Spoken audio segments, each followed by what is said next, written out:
একটা ড্রেসকে যদি তুমি ডিফারেন্ট ওয়েতে একাধিকবার পরতে পারো তাহলে কেমন হয়। আজকে দেখাবো তোমাদের একটা ড্রেসকে কীভাবে তোমরা ডিফারেন্ট ওয়েতে একাধিকবার স্টাইল করতে পারো। আসসালামু আলাইকুম এভরিওয়ান, কী অবস্থা সবার? আই হোপ সবাই অনেক বেশি ভালো আছো। দেখো অনেক সময় হয় কি, একটা ড্রেস পরলে সেটা সেকেন্ড টাইম আর পরতে ইচ্ছে করে না। ধরো সেটা পরে আমি নানু বাড়িতে গিয়েছি, তো আমি দাদু বাড়িতে কী করে যাব, তাই না? বা দাওয়াত খেতে গেলাম বা বন্ধুদের সাথে আড্ডা দিতে কী করে যাব। সো যদি একাধিকবার যদি পরতে চাও, সেক্ষেত্রে যদি ডিফারেন্টভাবে স্টাইল করো তাহলে কিন্তু ওইটা মনে হয় না যে এই ড্রেসটা আমি এর আগেও পরেছি। তো সেটাই আজকে দেখাবো। আজকে আমি একটা কটন ড্রেস নিয়েছি। তো এটা একটা কুসুম কালারের ড্রেস, যেটা কিনা আর কি ডিমের যে কুসুম হয় না, সেই কালারটা অনেক বেশি সুন্দর, অনেক বেশি এলিগেন্ট একটা কালার।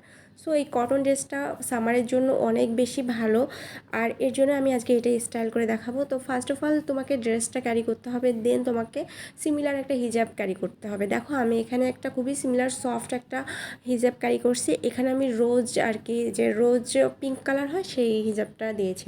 তো এখানে তুমি মানে ড্রেসটার সাথে মিল রেখে যে কোনো হিজাব ক্যারি করতে পারো, সেখানে সিমিলার কোনো কালার চুজ করতে পারো।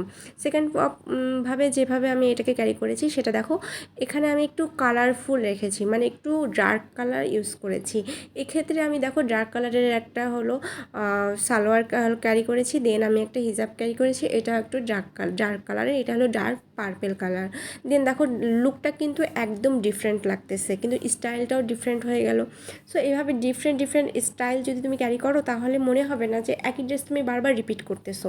তো এইভাবে একটু যদি তুমি টেকনিক্যালি একই ড্রেস বারবার রিপিট করে পড়ো তাহলে অনেক বেশি সুন্দর লাগবে এবং অনেক বেশি এলিগেন্ট লাগবে। সো আজকের ভিডিও এখানেই শেষ করছি, দেখা হবে নেক্সট কোনো ভিডিওতে। লাইক কমেন্ট শেয়ার করতে ভুলো না যেন। Thanks for watching.